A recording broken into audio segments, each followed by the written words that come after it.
Hello, and welcome to Networking Unleashed, Building Profitable Connections. Welcome back to the show, folks. I'm your host, Michael Forman, and you're listening to the podcast where networking is more than just an awkward handshake and bad coffee. It's an art and a talent. But here's the twist, it's an art and talent you can actually learn. Yes, even if you're the person hiding in the corner at every event pretending to check emails. Networking isn't just a nice skill to have, it's a game changer. And when you get good at it, you'll wonder why you didn't start sooner. More connections, more opportunities, more profits. It's like unlocking a cheat code for life. So, whether you're the life of the party or just let me stay at home and text type, we've got something for you. So, stick around and let's turn those awkward small talk moments into big wins. Now, I've got a wonderful guest today. His name is Dr. Kyle Elliott, and he is, let me read you his bio. Dr. Elliott is the founder and career coach behind caffeinatedkyle.com. His expertise is Silicon Valley and high tech. As a result of working with Dr. Elliott, senior managers and executives have landed jobs at Meta, Amazon, Google, and nearly every other tech giant you can imagine. Without further ado, I'd like to introduce you to Kyle, and I'll let him tell you a little bit more about his background. How you doing, Kyle? I am doing so great. Thank you for having me. I'm so excited to be speaking about this important topic today. As you said, it can be awkward for people to network, and I'm excited for us to talk about that, especially for introverts, where it can be such a drain on their energy. Yes, yes. And listen, I go across the country talking about networking and how important it is face to face through Zoom, through the cell phone. It's why even bother? You have to feel the vibe of the person, Yeah. feel the vibe of the room. And extroverts, it's real easy, but introverts, this is your specialty. What are some common misconceptions introverts have about networking, and how can they reframe their mindset? I find for introverts, they often think they have to be super talkative, they have to be outgoing, and they have to change themselves. When people see me, they assume I'm an extrovert, oftentimes. Unless you're a fellow introvert who really knows what introversion is, people assume you have to be talkative, you have to be outgoing. I find instead I would lean into your strengths. If you're someone who's more introverted, you're more contemplative, you're more thoughtful, I would lean into that. For me, it's asking questions. Unless I'm on a podcast or doing a speaking engagement, it's asking a lot of thoughtful questions. It's having those one-on-one conversations. So instead of feeling like you have to step way outside your comfort zone, yes, there's benefits of stepping outside your comfort zone, but can you lean into that instead, those strengths that you have? Ask thoughtful questions, have one-on-one conversations instead of feeling like you have to be the life of the party and going up and sparking tons of conversations. Focus on that one-on-one, and it can be a game changer. That's great. And one thing that I always keep in mind when, especially I'm an extrovert, obviously, but even for introverts, when you're speaking with somebody, you remember the word form, Mm, FORM, family, occupation, recreation, and a message. So mm, you can start talking about family, their husband, their wife, their sister, brother, son, daughter, whatever, and have them talk because people love to speak and talk about themselves. So mm. they can talk and talk, but you can move the conversation to occupation, to recreation. What do you do? Do you ski? Go boating, whatever you have. But the whole idea is to, because there's a mantra in networking: know you, like you, trust you, then Mhm. they'll do business with you. And that trust factor is so crucial that, look, know you and like you, look, everybody knows you. Everybody Mhm. likes you. Not everybody will like you, but it's narrowing the field down a little bit. But trust is such a crucial factor. And you Mhm. have 30 seconds, a minute, 5 minutes, 10 minutes to build Mhm. that trust factor and have their wall come down. But instead of me doing all the talking, let me ask you another question. What's one simple strategy an introvert can use to feel more comfortable walking into a networking event? I would have some questions ready, have some talking points. I find often going into a networking event, people feel, oh gosh, I'm going to be on the spot. So I encourage people to develop some talking points, some questions. It doesn't have to be super lengthy, but having some go-to talking points. I love your form. I've never heard that before, but have some talking points. Are you going to ask people, how did you hear about this conference or networking event? Or are you going to ask people, how's your day going? Whatever those questions or talking points are, having some ready can be super powerful. So then if you get stuck, you can then have something you can turn to. It's like media training. You just have your talking points that you keep coming back to, and that can help alleviate those feelings of doubt or nervousness. That's great. Great advice, also. What I try to tell people, especially introverts, but this goes for both extroverts and introverts, do a little preparation work. Before you Mm, go to that networking event, there's always that networking meeting first with 300 people. And it's like, oh my God, what do I do? But there's always like tables set up and things like that. They usually give out a flyer or something about the networking event. Look at that flyer. See the people that you want to go to, circle them, do what you have to do, but you have a plan. If mhm, you have a plan, that gives you a little confidence. And you know as well as I do, confidence is key. You feel mhm. confident with yourself, you can take down mountains.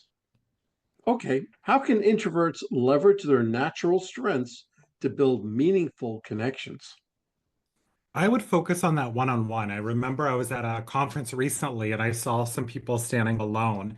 And I'm like, hey, is this the introvert area? So going and having those one-on-one conversations, asking those thoughtful questions and saying, okay, here are personally, one of my strengths is asking questions. So I'm going to lean into that.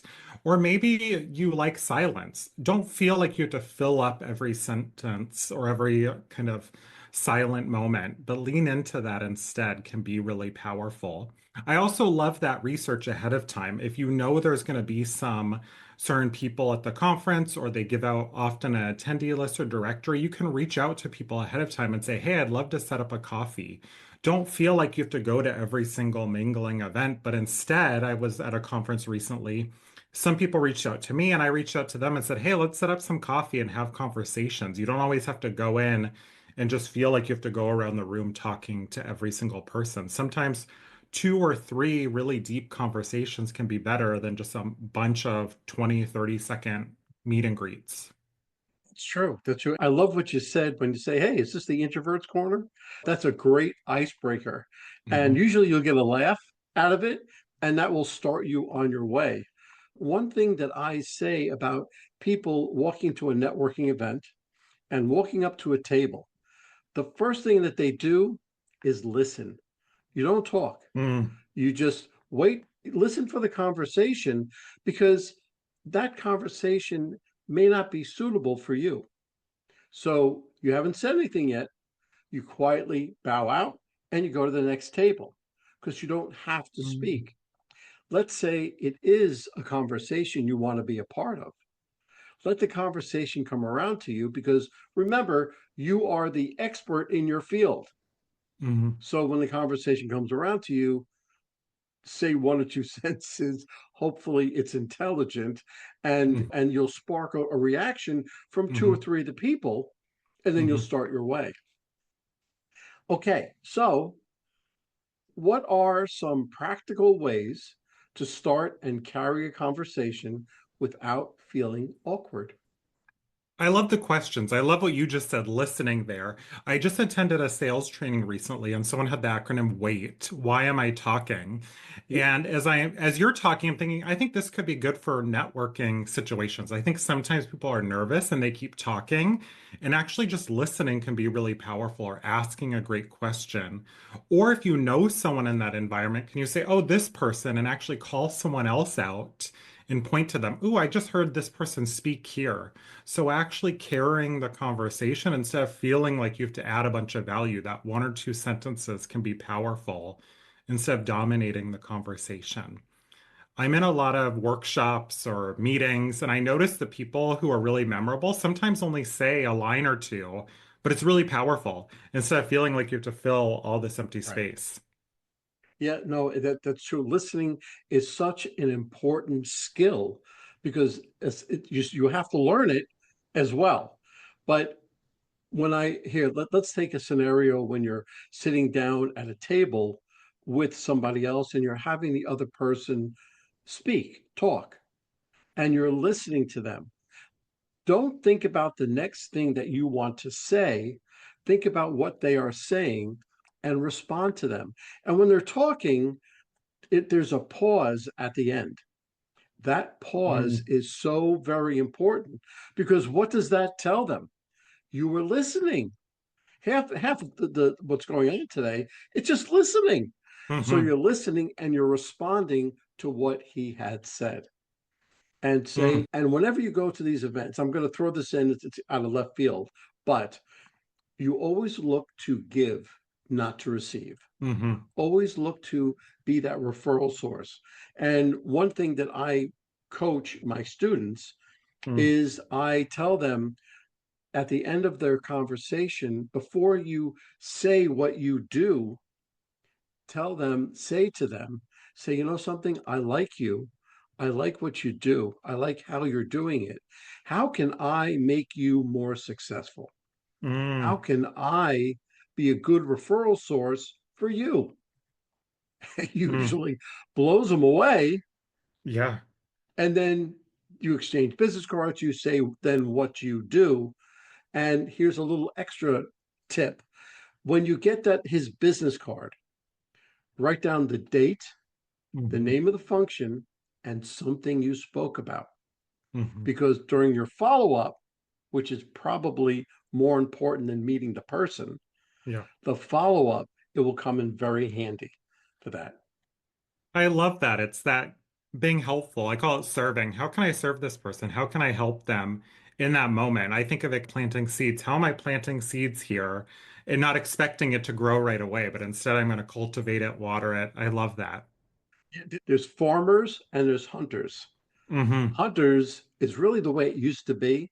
You go out there and hmm get, how much can I do? How much business can I do? But farmers is you go out and you plant the seeds. You say, hmm how can I make you more successful? hmm How can I be a good referral source for you? It changes the whole thing around a little bit, but mm that's good. Love it. Okay, so how can introverts follow up with new connections in a way that feels authentic and not forced? I think you just mentioned it. That follow-up is key. I think oftentimes you meet so many people at a conference and then people forget to follow up. And I think doing it in a way that feels natural. I love writing, so it could be a message and a thoughtful, customized message. I've been to conferences and either before the conference or after or both, people send a mass message to a bunch of people. Either you're BCC'd or they send an individual message, but it's clearly just a template. I think it's powerful to be thoughtful. I love setting a timer and saying for each person, I'm going to spend 10 minutes thinking, what did we talk about? If you took notes, that's great. Putting it on their business card, or I keep my phone and say, what did we talk about? And I genuinely care. It's not just so I can send you a message, but I really want to be able to connect. And writing something custom to that person and being thoughtful and reflective can be powerful. I often find people assume it has to be a follow-up call, but sending a thoughtful email or a message can be powerful. Or if you use LinkedIn or different platforms, it can also be a voice memo. You can record a voice memo and send something to say, hey, it was great talking. Personally, I love snail mail too. I love sending people a thank you card. If you have their address, sending a message. I love coffee, so I have a coaster I send people saying, hey, it was great connecting. Here was something that we talked about as well. That's great. Now, as a coach, that's one thing that I profess. I always say, look, when you come back from the event, send them a quick email just thanking them for their time. But the next morning, you ready for this? You write a handwritten thank you Mm, note mm, and you just, hey, Dr. Kyle, listen, I want to thank you for your time. It was great spending time with you. I hope everything is well, Michael. That's yep. it. No business, no anything, and send it. Because what I tell again, all of my students is imagine being the person receiving the thank you note. Mhm. And who does that anymore? except No for my one. students, of course. Yeah. And it puts you on top of mind and Hmm. gives them another reason to email or send you a card as well. So it's very good. Yeah, it's Um, watering. You just keep watering all those seeds, and you people keep don't what water and enough. see what sprouts, see Yeah. what comes up. It can really be fun when you're doing it. When you do it right, it's fun. It becomes like, oh, this is great. I want to do this again. Yeah. And because you meet so many people and do so many things. But in a 3 or 4 hour event, I used to come home with a shoebox full of business cards and say, look how great I did. No, I didn't. A 3 or 4 hour event, I feel that you should come back with about 15 or 20 business cards Hmm. because those are the relationships that you started, Yeah. not a customer, but a relationship. Hmm.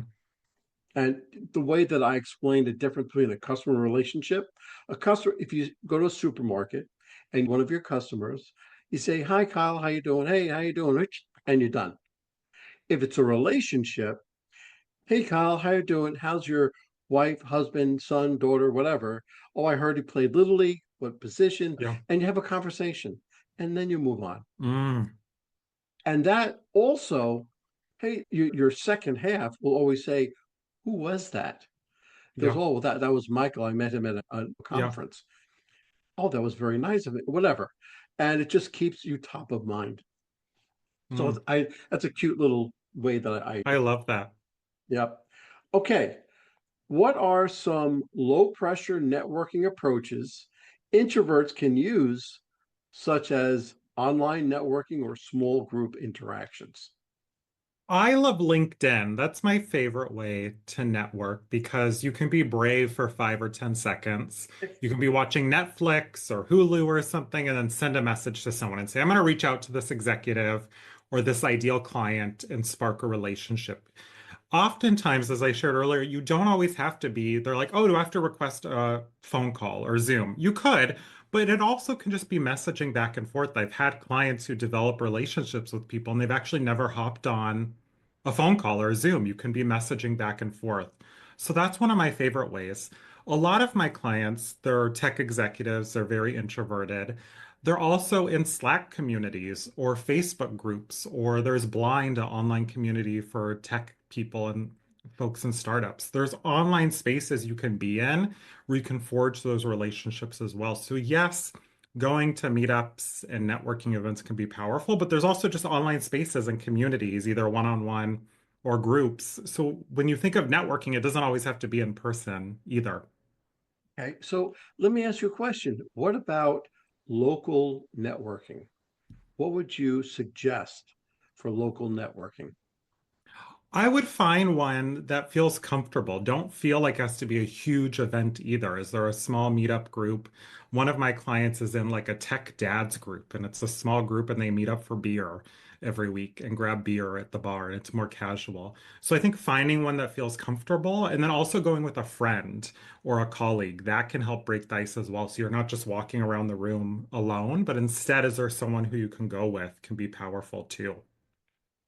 And I always suggest joining a chamber of commerce Hmm. because they have weekly meetings and you can hone your message without really honing your message, without really saying in front of Yeah. everybody. So you have it with it like my chamber of commerce, you have 45 seconds to say what you do, and then you break out into breakout sessions and you have 2 minutes. That's not a very long time, and it's very good for you just to, keep up and hone your skills. And you get into the 30-second elevator speech, and whether it's 5 seconds, 10 seconds, or 30 seconds, but it helps you hone all that. So the in person local meetings is great. Mm. But as you said, those other groups are fantastic, especially if you're introverted, especially. Yeah. What I like Uh, about that is there's a purpose as well. So for someone who's, oh, this is scary, I'm just going in, you know what to expect. You can Google it. They have an agenda. Same with Toastmasters. You know exactly what to expect. So yes, it can be a little nerve-wracking talking, but you know exactly what to expect, and that purpose can make it less intimidating as well. exactly. And the more times you go, the easier it becomes. And, what I say to people is, listen, you want to learn how to network? First of all, just go. Just go. The first time you're going to mess up, no doubt Mhm. about it. Okay. The second time, you're going to mess up just that much less.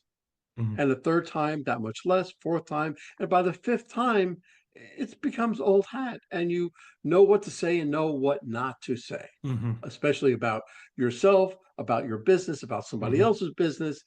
It's very easy to fall Yeah. into a trap of things not to say.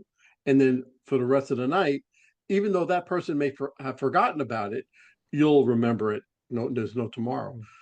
Okay, what are some low pressure network? Did I say it already? Okay. How can introverts prepare for a networking event in advance to reduce anxiety and boost confidence? We touched on this before, Yeah, but I what think practice. I think practicing is really key. Having someone you trust who can practice with you is important. Going over those talking points. I encourage people not to have a script. Oftentimes people have a script and then they feel like they're going to memorize it and they skip a word. I recommend talking points instead, having a word or a few words that are going to guide you to go through. Something that you can't memorize, it's impossible because it's just words, can be helpful and really powerful. Especially if you're virtual, you can have those words in front of you and then get used to it. And I find that's a great way to get used to practicing. And then over time, removing the amount of words that are guiding you as right? well. And then That's great. videotape yourself and watch it back. Oh, that's probably going to scare a whole lot of people.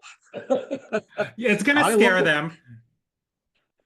I look like that. Oh, I sound like that. Oh no. But you're absolutely right. That's the best way for them to get better at what they do, for them to hone their skills. And if talk in front of your parents, your brothers, your sisters, your friends, just give a talk, give a 5 minute talk, 10 minute talk. And you can see by the way that they respond on how you can change your talk. It's very interesting. Okay, so give me a personal networking success story that you overcame discomfort and built a great relationship. So when I was two of my mentors who are now friends now, I found them on LinkedIn. One of them I just reached out. They were involved in the NRWA, the National Resume Writers Association, and I was just reaching out to learn more about the conference. And it just started with a quick question, and now we're really close friends. We text every day. I visited her in Florida, and it just started from a quick message. The same with another mentor. I was just posting on LinkedIn. We had a quick conversation. I was on a podcast. We've now met in person. And it just started from a quick message on LinkedIn and chatting and saying, let me reach out. And I think it just takes, as at least as an introvert, where it can feel uncomfortable at first, reaching out to a complete stranger. It just takes that 5 seconds of bravery to, okay, let me reach out. Let me get past this discomfort. Okay, and then I'm done.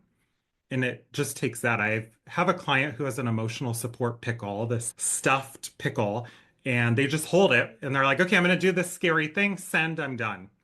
And then they move past it. And that's what I think. I can just do this brave thing for 5 seconds, and then it can result in this friendship or this mentor or this new client.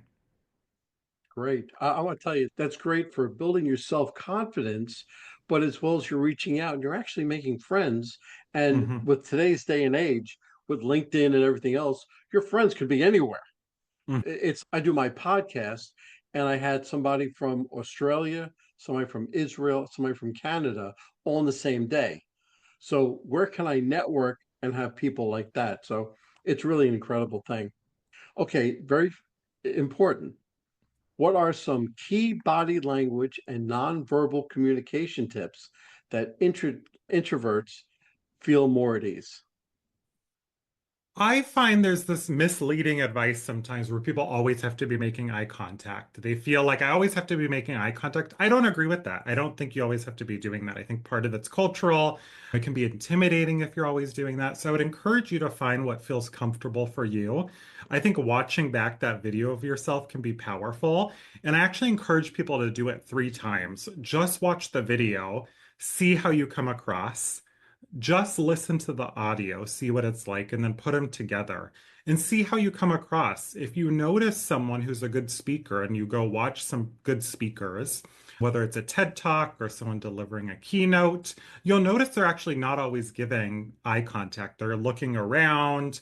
If someone's giving too much eye contact, it can be a lot. So I'd encourage you to do that and find what feels natural for you. Yes, there's power of stepping outside your comfort zone, but you also have to find what feels natural for you so you come off authentic as well.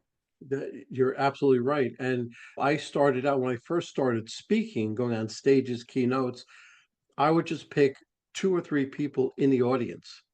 And Hmm. those are the people I would concentrate on. I wouldn't see anybody else. Whether there Yeah. was 10 people in the room or 100 people in the room, it would make a difference. But that's how I started. And then I got better, of course. But that's, again, helped me build the confidence Hmm. and no fear. Give me one piece of advice you'd give an introvert who wants to grow their network but feels overwhelmed by the process. I would set realistic expectations. I feel oftentimes people set these huge, lofty goals. I'm going to reach out to 100 people or something. I would set something small and achievable. Maybe I'm going to send one message a week. I think of it like planting those seeds. Okay, let's say you do one a week. That's one of my favorite goals to set, regardless of what the goal is. When I was starting my blog on my website, I'm like, I'm going to do one a week. That's 52 a year. Even if you take 2 weeks off, that's 50 a year if you reach out to a person a week. So I would set a small, achievable goal and then find someone to help hold you accountable. Maybe it's your partner, maybe it's a friend. Have them hold you accountable and say, okay, here I've done it. And then maybe you get ahead one week, you send two or three messages, and then you can take the next few weeks off. But it starts adding up really quickly. And then what I always find powerful is when people respond, when you reach out to a stranger and they say, great, I'll chat with you, and they'll help. I'm always amazed. I work with a lot of tech executives and I say, sure, let me go reach out to this person. And someone's, sure, I'll talk with your client. Or I had an executive at a company. Didn't know them. And they're like, sure, I'll take your client on a tour. I didn't know this person. They just took my client on a tour of their headquarters and then passed their resume along to hiring managers. And it was a complete stranger. So people are willing to help. You just have to Yes. ask. Yes. It sounds you've had so much success with introverts, extroverts, and placing people, helping people get placed. But I want you to give me a mistake that you've made and how you overcame it. I think one of the biggest mistakes I've made is reaching out and just like being too direct sometimes. I'm a very direct person, but being like, here's exactly what I need, very forward and not customizing it and making it sound like I was messaging a bunch of people. When I was first starting out, sometimes I would just send a bunch of messages to a bunch of people and not customize it. And when I go and look back, I'm like, oh, this sounds like it was AI before AI was a thing. So Right. now when I do it, my technique for both myself and when I coach people is make sure it doesn't sound like AI. Spend time customizing it for each person. Because when I look back, I'm like, that was not a good message. It sounds like a template, and I didn't care about this person. I was just transacting. That was very good. Very good. I'm glad you overcame it as well. That was very sound advice. Kyle, how could somebody get hold of you if they wanted your services, they wanted to reach out to you, or even be coached by you? What's the best way for them to reach out to you? Yes, my website, caffeinatekyle.com, and then I spent a lot of time on LinkedIn, Kyle Elliott with two L's and two T's. Very good. Kyle, I will tell you, it's been an absolute pleasure discussing everything with you today. And I'm just sorry we ran out of time because we probably would sit here for 2 more hours talking about the same things. So I want to thank you again for coming on the podcast. Yes, thank you for having me. Well, hold on, folks. Don't go anywhere. Let me just read a few of our sponsors that we have. Struggling to reach success? Maybe it's time to quit. In Quit Your Way to Success by Rodney Davis. This reveals 27 steps to breaking bad habits that hold you back. This powerful book helps you rewire your mindset, take control of your actions, and turn setbacks into stepping stones. With real life examples, motivational quotes, and actionable lessons, especially for sales professionals, you'll gain the tools to quit. What's stopping you and start winning? Transform your future today. So Quit Your Way to Success by Rodney Davis, available now on Amazon. And this is a nonprofit called Revved Up Kids. This is something I believe in wholeheartedly. Revved Up Kids is on a mission to protect children and teens from sexual abuse, exploitation, and trafficking. They provide prevention training programs for children, teens, and adults. To learn more, go to revvedupkids.org. That's REVVEDUPKIDS.org. Well, that's a wrap, folks. A huge thank you to our special guest for sharing such incredible insights today. And of course, a big shout out to you, our amazing listeners, for tuning in and spending your time with us. Remember, networking isn't about being perfect, it's about being present. So take what you've learned today, get out there, and make some meaningful connections. If you enjoyed this episode, don't forget to subscribe, leave us a review, and share it with someone who could use a little networking inspiration. Let's keep the conversation going. You can find me on Apple, Spotify, YouTube, or my website, michaelaforman.com. Remember, until next time, keep practicing, keep connecting, and keep building those relationships. This is Michael A. Forman signing off. Take care and happy networking.